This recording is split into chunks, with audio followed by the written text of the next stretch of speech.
My parents stole my $120,000 MBA fund for my golden sister's dream house, justice karma, and Uncle Jake's ruthless plan restored at all I never imagined I'd be on Reddit posting stuff like this. But here I am. Recently, I 28F learned that my parents had embezzled my $120,000 MBA money to assist my sister, Ashley 35F, and her fiancé Nathan, 37 men, in purchasing a home. I'm still trying to comprehend the extent of their betrayal, and the entire scenario feels unreal. Allow me to walk you through the first part of this nightmare. Dad's parents. My grandparents were extremely well off and always placed a high priority on education. They were traditional in the finest sense of the word. They valued hard work, conserving money, and making long-term investments. I didn't get to visit them very frequently because they lived in a different state. But whenever we spoke or met, they expressed their concern for my future education is the one thing nobody can ever take away from you, my grandmother used to say. And now I see how ironic that is. My grandfather died 3 years ago following a brief illness. Even though it was awful, Grandma was still with us. She was the family's pillar of support, recognizing each birthday an accomplishment and sending heartfelt cards and care packages. We also lost her last year on the day of her death. I was sitting in my apartment going over every letter she had ever sent me. I was unaware at the time that she and Grandpa had been constructing something much larger for my future, but each one included some life lessons. And typically a modest check for your education fund, the allocation first appeared. Equitable when their will was read. My parents' savings and home were inherited.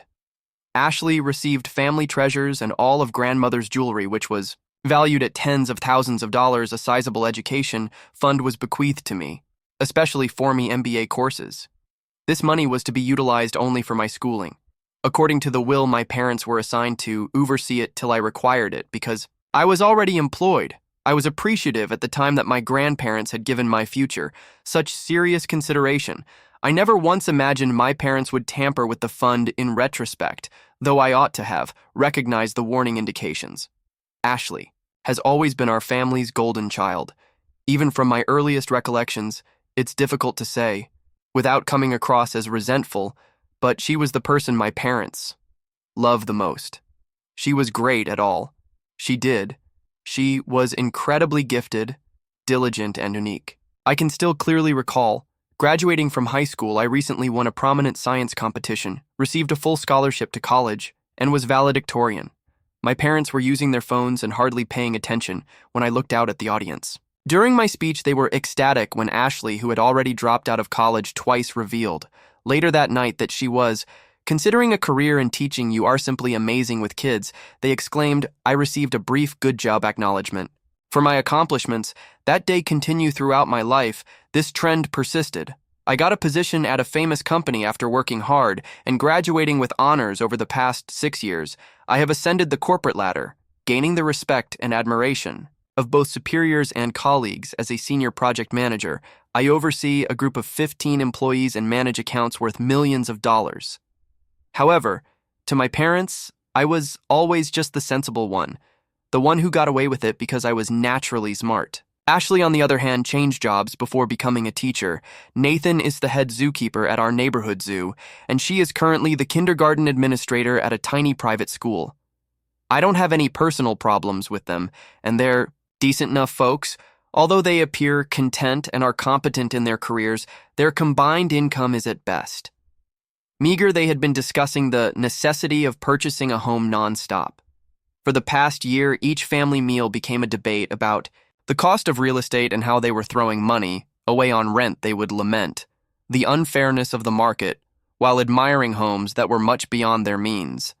Even though Ashley and Nathan are in their mid-30s, they are still viewed as young people in need of assistance, and my parents would not empathetically and say things like, "You deserve a nice house." And it's so hard for young people these days. I began working on my MBA program applications. About a month ago, I had been preparing this relocation for years, so it wasn't an abrupt decision. I've done a ton of program research, strategically developed my profession, and kept up a flawless work record. I want to enroll in a prestigious program that will enable me to advance into executive leadership roles at my present employer, every C-level executive Hassan MBA from a reputable university, and I'm resolved to do the same. I mentioned the education fund to my parents one evening because the application costs alone for prestigious MBA programs can amount to thousands of dollars. I needed to know exactly how much was accessible. My first genuine danger indicator should have been their response. "Don't worry about it," my dad murmured, shifting uneasily in his chair. My mother hurriedly added, "Just concentrate on your applications for the time being. We'll talk when the time comes." They then abruptly shifted the conversation to Ashley and Nathan's house hunting. I initially tried to dismiss it, thinking perhaps they were simply being clumsy with the papers. However, something didn't feel right. I brought it up again, more bluntly. A week later, I clarified that I needed to know if the funds were available because I needed to budget for applying to multiple prestigious schools. They dropped the bomb at that point. "We ed the MBA money for." Ashley, my mother, replied in the most casual way possible. "She is purchasing a home with Nathan," thinking must have misheard. I gazed at her. My dad added that Ashley needed it right now and that it wouldn't be fair for me to get a free ride when Ashley had worked so hard with student loans. When I asked her to repeat herself, I went crazy. I'm not proud of my response. But it was the release of years' worth of repressed annoyance I insisted on, knowing how they could harm me and how they could embezzle the funds my grandparents had set aside expressly for me schooling. The will had been clear about how that money was to be utilized, so I pointed out that it was prohibited. My mother simply shrugged her. Yes, as if I were exaggerating, she said, "You'll figure it out. It's not as though you can't borrow money like everyone." Else they pretended that they had done nothing wrong and that neither my future nor my grandparents' wishes mattered. It then brought up taking legal action, even though I'm not a lawyer. It's obvious that what they did was unlawful, and what did they do? Do you know, they chuckled. They laughed aloud. Not merely chuckling. "With what money?" my father asked, staring me in the eye. "Even a lawyer is out of your price range."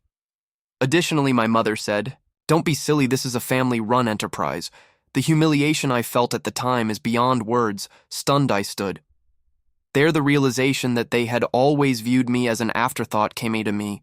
Suddenly someone whose future they could forgo in order to help Ashley. They didn't care about my financial freedom, my prosperous career, or my academic accomplishments. I would remain the underdog forever. I had trouble sleeping. That night I couldn't stop thinking about how my grandparents had trusted my parents to act morally. They were unaware of the true nature of my home life. Since it didn't seem worth it, I never told anyone about how I was treated. I mean, I wasn't being mistreated, was I? They simply didn't care about me as much as they did about Ashley. They weren't violent. I arrived at work early the following morning and asked to speak with my employer, Mr. Thompson, in private since I started working for the company. He has been a mentor to me, therefore. He's not just any boss. He has always encouraged me to pursue my career goals and has seen me rise from a junior role to team leader more significantly. He has experience in corporate law and keeps up relationships with leading law firms. I also intended to get in touch with my dad's cousin, Uncle Jake. He is a prosperous businessman who consistently seemed to see through the partiality of my parents, although he wasn't there much. When I was growing up, he always showed genuine interest in my accomplishments and future aspirations. In addition, he is the only person in my family who has greater influence and accomplishment than my parents. Something inside of me exploded when my parents made fun of me, even though I never wanted things to googly since I've always been the quiet one, the sensible one, who never caused a stir. They assumed I had no influence. However, they are going to discover that the daughter they have consistently undervalued is much more powerful than they initially thought. First update since my last post, which was 2 weeks ago. Lot has transpired. Things proceeded more quickly than I had anticipated. Following my visit with Mr. Thompson, in addition to giving me his whole support, he put me in touch with a buddy at Wilson and Partners, one of the best law companies in the city. He reminded me, "This is about holding your parents accountable and respecting your grandparents' wishes. Not just about money." It was enlightening to meet the attorneys. They attested to the fact that my parents' acts clearly violated the terms of the will and their fiduciary duties. Finding out that my parents might be charged with a crime for their acts shocked me the most, and the lawyers found something unsettling long before. They told me my parents had begun moving the funds to Ashley's account months before Uncle Jake's intervention, however, was the true game changer. Within hours of my contacting him on LinkedIn, he gave me a call. He responded in a way that exceeded my expectations. I always knew your parents played favorites here, plied but stealing from their own daughter that crosses every line. Don't worry about the legal fees I'm handling. Everything Uncle Jake was more than simply a talker. He did something right away. He assembled a GRP group of attorneys with expertise in estate law and engaged a forensic accountant to track down every penny of the Ford money. They gathered enough proof in a matter of days to demonstrate that my parents had spent months draining the college money in a methodical manner. The initial altercation took place on Friday. I was called by my parents' attorney in an attempt to reach a family settlement in exchange for me dropping any legal action they promised to cover some of the MBA expenses. Uncle Jake responded, harshly saying, "You will either be charged with a crime or return the entire sum plus interest and penalties. No negotiations will take place." The response from my parents was invaluable. They began sending me mails nonstop. How could you involve outsiders in family matters? We were going to help you eventually. You're destroying this family without replying. I sent everything to Uncle Jake's legal team. He then disclosed the second part of his strategy. In addition to pursuing them, he is advocating for a thorough examination of my parents' financial transactions, implying that there may be further irregularities that we are now unaware of. Yesterday, Ashley finally spoke up. She claimed in a lengthy email to me that she was clueless about the source of the house money. Mom and Dad said they had savings set aside for us. She wrote in her letter, "I never thought they would steal your money." She concluded by requesting that I exercise common sense and come up with a family solution. I showed Uncle Jake her email. His answer was straightforward: send it on to the attorneys. It is proof that she was aware of the money after it had already happened, but she did not try to return it. She is therefore complicit. This morning was the most fulfilling time in a hurry. The lawyer for my parents called Uncle Jake, the forensic accountant, apparently found that my parents had started utilizing their power of attorney to transfer money even before my grandma passed away. This can greatly increase the charges right now. My parents are making a valiant effort to turn around. Mom begged me to contact them in a heartfelt voicemail stating that they would find a way to pay back the money. Although Dad acknowledged in an email that they may have made a mistake, he maintained that they were just trying to help the family. Uncle Jake gave straightforward advice: avoid answering anything, give them a panic. When you were weak, they made fun of. It's their turn to feel helpless. All of this has been made possible by Mr. Thompson's tremendous assistance, in addition to producing an excellent reference letter he has already approved. My leave of absence for when I begin my MBA school, he informed me today, "You're displaying remarkable composure. Not many people could handle this situation with such professionalism, unless my parents return the entire cash plus fines. The legal team is getting ready to bring official charges the following week." Uncle Jake predicts that in order to pay for everything, they will have to sell some assets, but in his own words, that's their problem, not yours, until this is addressed. I will be staying with a friend. Building security had been told not to let my parents into my apartment when they attempted to arrive in order to record any attempts by my parents to get in touch with me. Uncle Jake also engaged a private investigator. If required, this material might be used to demonstrate harassment. Second update: 3 weeks have passed since my last report and things have significantly worsened. At last, I am able to provide the specifics of our legal strategy development. Much more was revealed by the forensic inquiry than we had anticipated during our first court filing. The first bombshell was revealed. Uncle Jake's team found that my parents had been misusing their power of attorney over my grandmother's funds in her last months, in addition to stealing my MBA fund long before my grandma died. The evidence showed that they were methodically shifting funds around in order to transfer them to Ashley. During the initial hearing, their lawyer expression was invaluable. It is obvious that he was unaware of the severity of their financial misdeeds. He really requested a break to speak with my parents after our legal team showed them the recorded chronology of transactions. Later on, I found out that he confronted my parents for not telling him certain facts, and he is now thinking of leaving their kids' case. The previous caregiver for my grandmother made the most startling admission, seeing our legal notification in the estate documents she contacted Uncle Jake. It turns out that my grandmother had made it very clear that the money was only for my education by bringing up the MBA fund with my parents several times in her last months. These exchanges were also recorded in the caregiver's notes. She had been documenting every family conversation in a care diary. Ashley's participation has also changed in an intriguing way. She hired her own attorney after realizing the legal ramifications of accepting stolen funds because they expected her to support the family. This caused a serious gap between her and our parents. My parents were in a panic. When her lawyer suggested that she should keep her distance from the matter, the state of the house has gotten especially disorganized. The acquisition is currently being investigated by the court since the down payment was made using stolen money. The problem has been communicated to Ashley and Nathan's mortgage lender, who is currently examining the loan application. A fraud investigation might be initiated if my parents falsified any of the financial records they co-signed unexpectedly. Uncle Jake's crew also discovered that my parents had been informing members of my extended family that I had consented to give Ashley my MBA fund.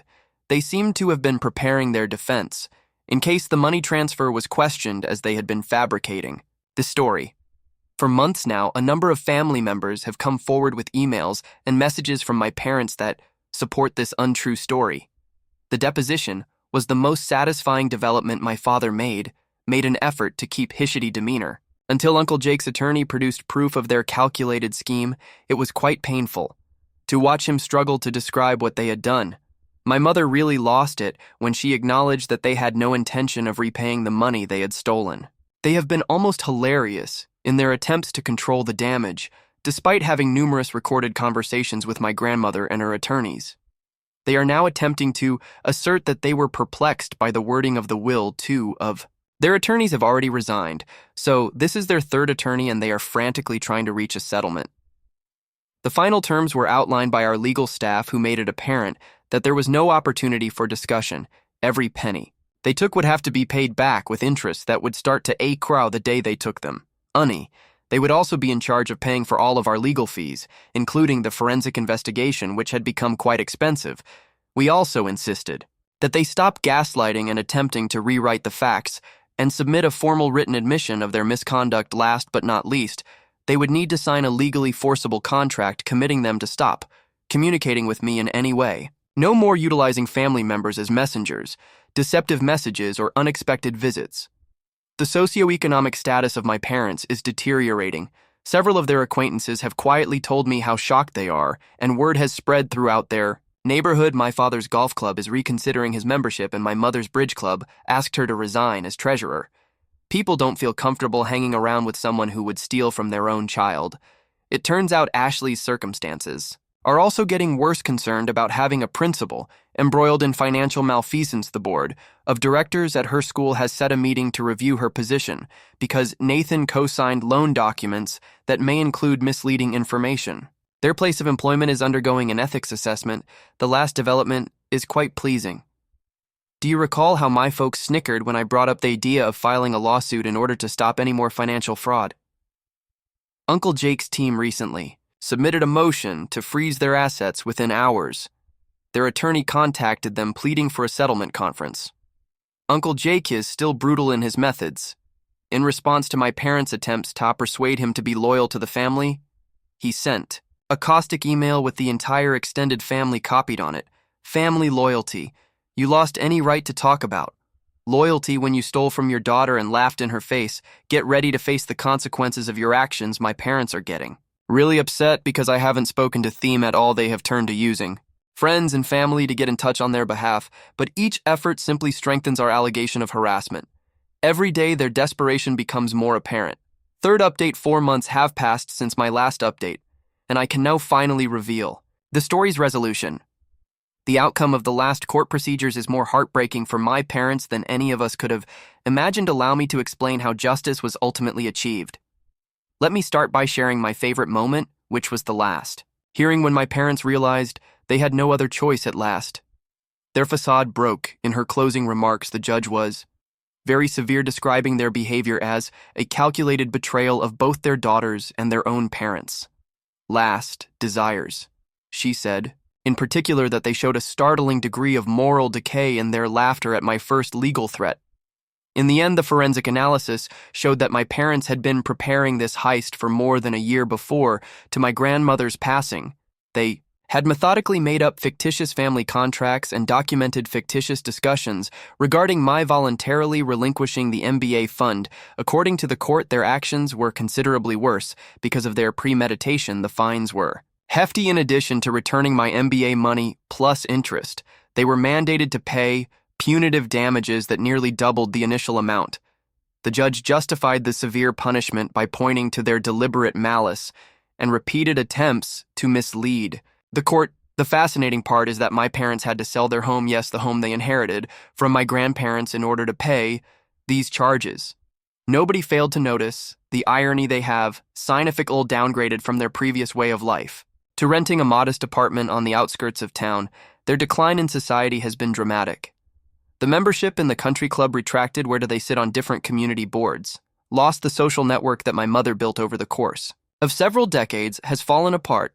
It turns out that upper-middle-class suburban society does not tolerate stealing from children and lying about it. The repercussions on the job have been just as bad. My father, who took great satisfaction action in his business reputation, was compelled to retire early. When someone has been legally shown to have taken from their own child's inheritance, no one wants to do business with them at local businesses. His former co-workers now steer clear of him after leading local charity organizations. My mother was forced to leave her volunteer posts. The last straw was when they were asked to resign from all leadership positions. At their church, of which they had been active members for 20 years, they've become social pariahs in their own community. Uncle Jake said Ashley and Nathan's relationship is arguably the most noteworthy development. Their ideal home. They went crazy when the mortgage firm learned that the down payment was made with stolen money. They revoked their approval of the loan. They are currently dealing with their own legal problems as a result of their willful acceptance of stolen funds. Ashley's career has completely collapsed in their formal statement. The school board cited ethical concerns and loss of community trust as reasons for their unanimous decision to remove her as principals. Since the news has gone viral in the local school community, she is now having trouble finding even entry-level teaching jobs. Nathan's situation wasn't any better. He was placed on administrative leave by the zoo while his involvement in the financial misbehavior was looked into, even though he wasn't personally responsible for them. Money theft, his signature on loan documents that contained false information, has created ethical questions. The strain was too much for their relationship to handle. Nathan left their apartment last week. He accused her of being like her parents, while Ashley accused him of not being more supportive during the situation. They are currently in the process of calling it quits on their engagement. Uncle Jake's plan of total social and legal ruin was more successful than anyone could have predicted. He set up a family meeting. When my parents attempted to make one more plea for family loyalty, not to patch things up, but to explain what they'd done in front of the whole extended family, he provided a timeline of their deceit at this discussion, detailing the false documents they produced and the lies they told different family members. Disgust was the universal response. A number of family members who had first attempted to resolve the conflict now publicly denounced my parents. The meeting essentially put an end to any remaining family support they may have had, and the most telling moment occurred when my mother's sister, who had always been one of their closest supporters, rose up and stated, "I don't even recognize who you are anymore in my case. I've come out stronger than before along."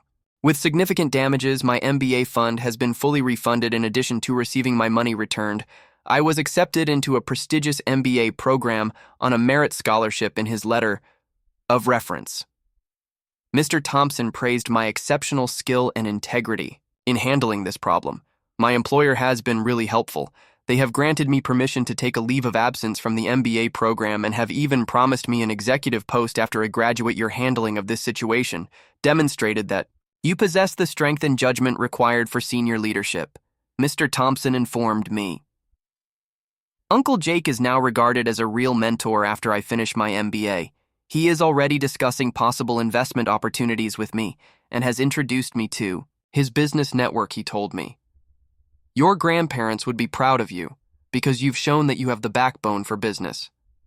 I've relocated to an upscale apartment in a gated complex that keeps my folks at bay. The doorman is instructed not to let them in and has their photos, their phone lines, and emails have been blocked, and all efforts at communication now go directly to our legal department. The last turn of the blade, Nathan used to work at the zoo, which is just next to my parents' new apartment. They must view the location that symbolizes the start of their demise every day. According to Uncle Jake, karma can be humorous at times. Someone in their social circle wrote me an anonymous letter. Yesterday, it seems that my mother stays at home most of the time, Only out for essentials, it has been reported that my father spends hours sitting by himself at a nearby coffee shop, gazing off into space. The social calendar they used to have is now absolutely vacant. I find myself thinking about my grandmother's statement: education is the one thing nobody can ever take away from you as I get ready to begin my MBA school. She was correct with her foresight and Uncle Jake's assistance. I've now not only safeguarded my education fund, but also imparted a lifelong lesson to my parents that concludes this tale. I appreciate everyone's support along this journey.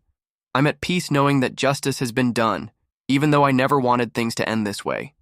Thank you for watching. If you haven't subscribed yet, please do so and hit the notification bell to stay updated with more shocking real-life stories happening around you.